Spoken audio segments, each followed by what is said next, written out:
second stop, and we're at Bald Escape Rooms. We're going to try 2 games here, and we're going to check out what the inside looks like. Parking is just going to be on the streets, and you'll need a mobile app, or you can park, like there's a garage nearby as well, and then at the same time also there's free parking from streets 25th to 31st. If you want to see a sneak peek of the rooms, please follow and like our videos. This video is sponsored by Capture LV with 2 locations in Bethlehem and Allentown, Pennsylvania. Whether you're new to escape rooms or an expert, Capture LV has games to fit any skill level with 8 immersive themes to choose from. Book your heart-pounding adventure at CaptureLV.com and follow their social media for updates.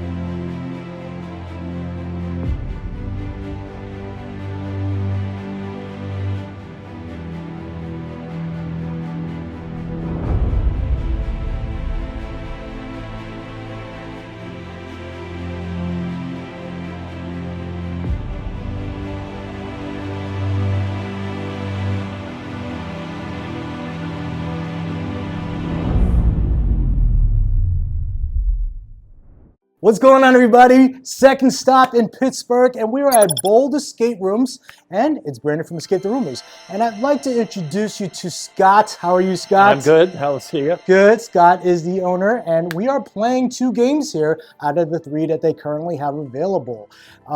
So tell me, which is your most popular game here? Which is the one that most players seem to book the most? It is definitely Stalked by a Killer. That is our creepy room. Okay. We should establish that our background is developing Scare House, a very popular, elaborate haunted Wait, we didn't attraction. know this. You didn't know this? Now we do. And Yes.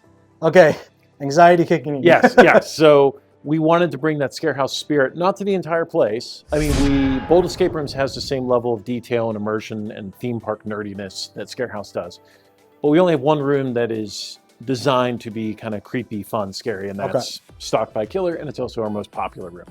All right, well, we're gonna see what that's all about. Now tell me, when did you open Bold Escape Rooms? So we opened Bold Escape Rooms 4 years ago, February 2020. 32 days before the pandemic shot everything down. It was great. Well, when you were shut down, did you have a lot of time to build because there was time? So here's the funny thing. We were ready to go, and then, you know, we were open for like 4 weeks, and then pandemic. And then as things were reopening, we had, and I'm sure you've talked to other escape room owners who had the same challenge of, hey, everybody you've been at home for all these months, do you want to come out and be shut in another room?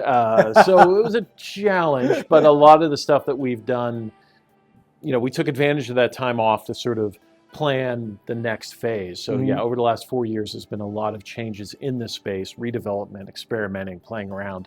But Stalked has been there since day one, and it's still our most popular room. Okay. Now, as an owner, open for about 4 years now, is there any advice you would give to any future owners or current owners, or any tips you'd like to share? I think I would say for any business is you have to know that you're really excited about the thing you're doing, and you have to be really passionate about it. Because I know, not just with the escape rooms, but with Scare House and a lot of these other crazy projects I've been involved with for probably 30 years now, the projects that always do well are the ones that I get really excited about and that the core team is excited about. I've seen a lot of other businesses, not just escape rooms, but other businesses where they get into something because it's a trend or a fad, or somebody says, you know what, you should be doing this. Right. And there's a lot of stuff we could be doing here that I'm sure other escape room owners would say, what do you mean you're not doing XYZ, or you're not doing a certain theme? But if we creatively can't find an interesting way to get into it, we're just not going to do it. It's not going to work for us. Oh, of course. Yeah, absolutely. What? What'd you say? I think he wants us to take a look around and maybe get some sneak peeks inside of the rooms. Are you okay with that? You know, it wasn't me. It was. This is a sophisticated gentleman. More people should follow his advice. Okay. Fortune favors the bold. But oh, I like that. Let's take a look. Alrighty. Oh my God, this space is huge. It is huge. Yes. This is your event space? This is our event space. It's interesting in talking with other escape room owners. They have a lot of them have either moved away from the event space or have very small, modest event space. Right. We have a huge event space. And a lot of that's because of the location we're in. We were seeing more and more people asking they want a space to hang out. They want a space, people want to get out, they want to get together with their friends, and they're looking for something more than just a conference room. Yeah, I also think after you play escape rooms, they want to talk about it. Yeah. So what's a great place to do it is like right here. Yeah, and it's with us, everything's on the first floor, so we're able to get up to 50 people renting out our entire space because this becomes the headquarters. They're here. Maybe, they split into 3 groups playing the escape rooms. They're coming back. It becomes much more of a community center. Right. Now, do you have any future updates for Bold Escape Rooms you'd like to share?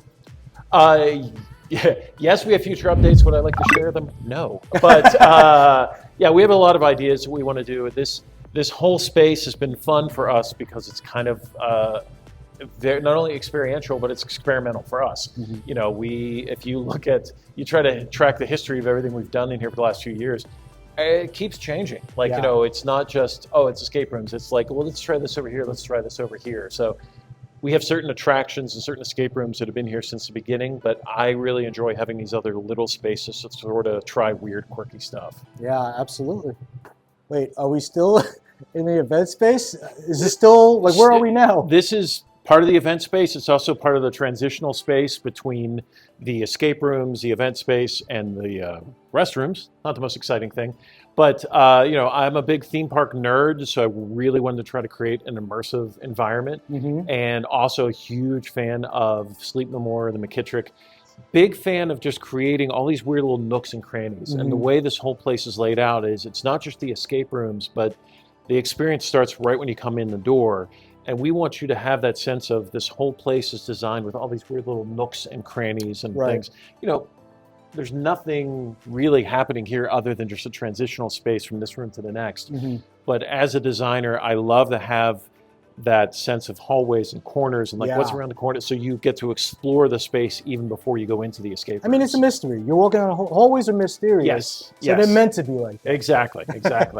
All right, so I don't know if you have time anymore, because I know you're a busy guy, to Game Master, but if you do or did, do you recall anything you've seen players do while watching them on the cameras that stood out, that was crazy or funny or, yeah? So, yeah, I don't, I very rarely do any of the game mastering because I'm very much like that guy in Jurassic Park that if I touch something, the technology is just going to do something it's never done before. But the game we have, Stalked by a Killer, which is our scary game, is absolutely the most fun game to watch because we've designed it not only for jump scares, but jump scares that also have a challenge element. Okay. So it's not just the surprise scare, but it's a suspense leading up to the moment. Mm-hmm. There are 2 or 3 moments when you're playing the experience, it's almost obvious something terrible is going to happen. You just don't know exactly what. When. So that's my favorite thing of everyone going together and they have to open something or do something and seeing them collectively getting each other all psyched up and tense and no, you do it, no, you do it, no, you do it, no, you do it. And then ultimately, it is a, if I can get nerdy, it's a Hitchcock thing. Mm-hmm. Alfred Hitchcock used to talk about suspense, that if you have a scene of 2 people sitting at a table and suddenly a bomb goes off, it's a scare. Mm-hmm. If you have that same scene and before it started, you let everyone know, by the way, there's a bomb under the table, you're going to be in such suspense watching the whole thing. Mm-hmm. So I love to watch Stalked because we've established throughout there, there are points where terrible things are going to happen.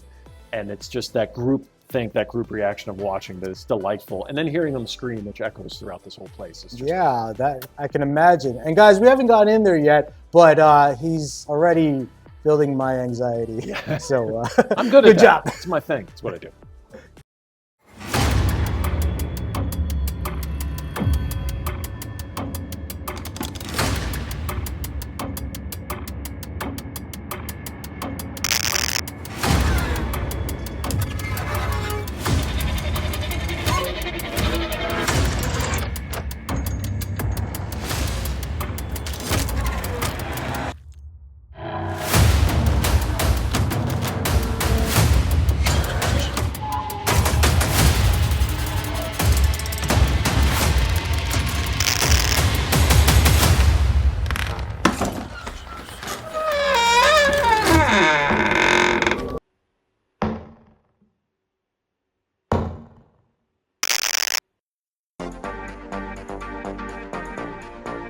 Awesome. All right. So Scott, Yes. we're playing 2 games here, Stalked by a Killer and Create a Clone. Yes, correct. Okay, and then you have a third one, which I believe we're standing in right now, Yes. which is? This is Bring Back the 80s. Hmm. Obviously very 80s themed. And a lot of the things that we do, again, I mentioned earlier, we do stuff that makes us laugh. There's some amazing puns on these bottles. But the whole idea of having a nightclub-themed escape room was, we figured there are a lot of people who come to these rooms that aren't necessarily your hardcore enthusiasts. They're people just looking to have a fun time. Right, So right. this room is designed to be a party. There is actually a puzzle based on singing karaoke.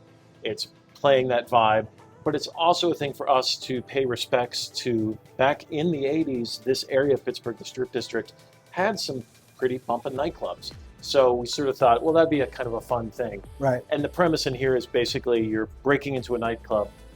We sort of cheated by turning some of the lights on in here, but you're breaking into the nightclub to bring it back up, bring back the 80s, but of course, once you bring it back, you might not be able to escape, and you might not be able to turn the 80s off. Okay, cool. Now, do you play a lot of escape rooms? Not as many as I did when we were first sort of developing this. You probably hear that a lot from other owners. So thinking back, is there any that stood out for you? It doesn't have to be your favorite. Preferably the name of a company and a game. It could be any.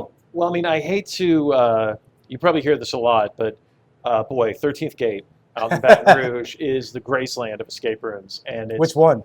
Well, all of them.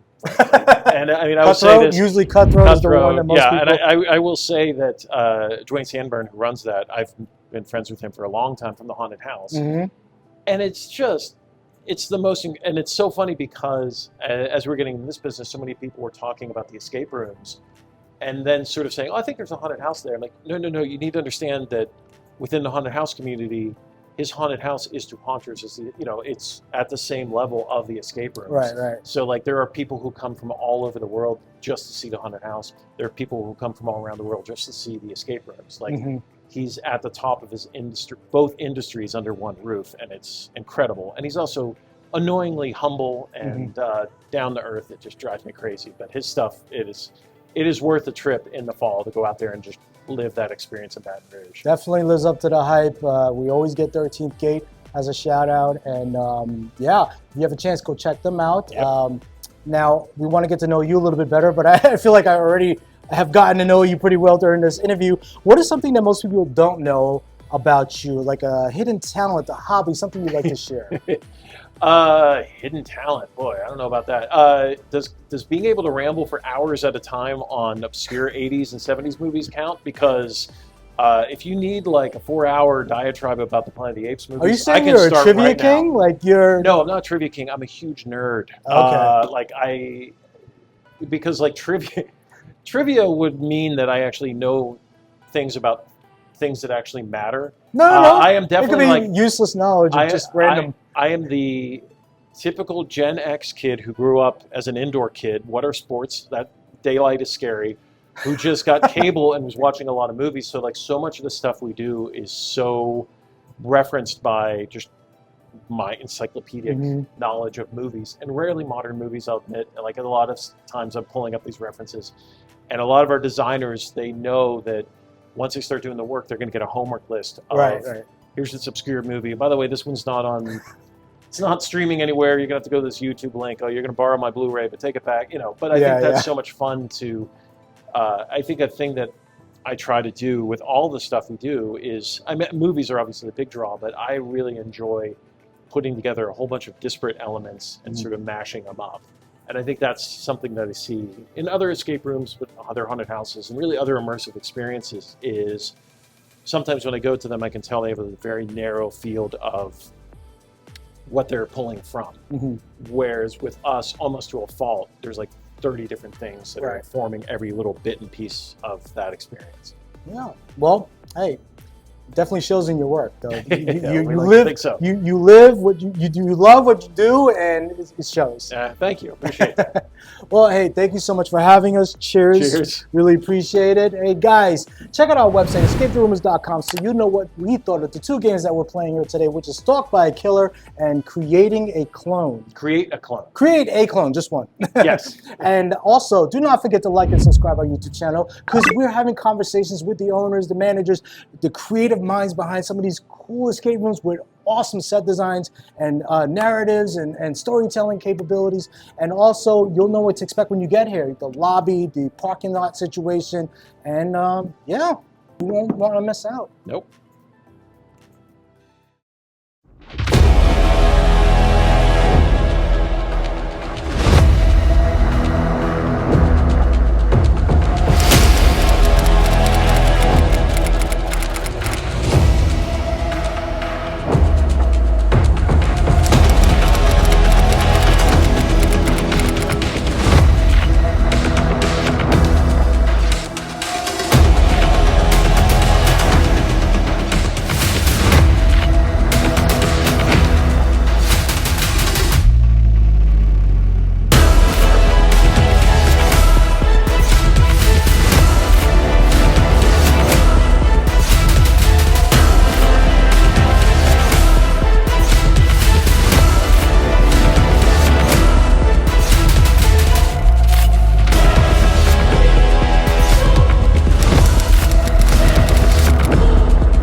Left for me to use, one hit left for me to move. Time is running out, gotta figure something out.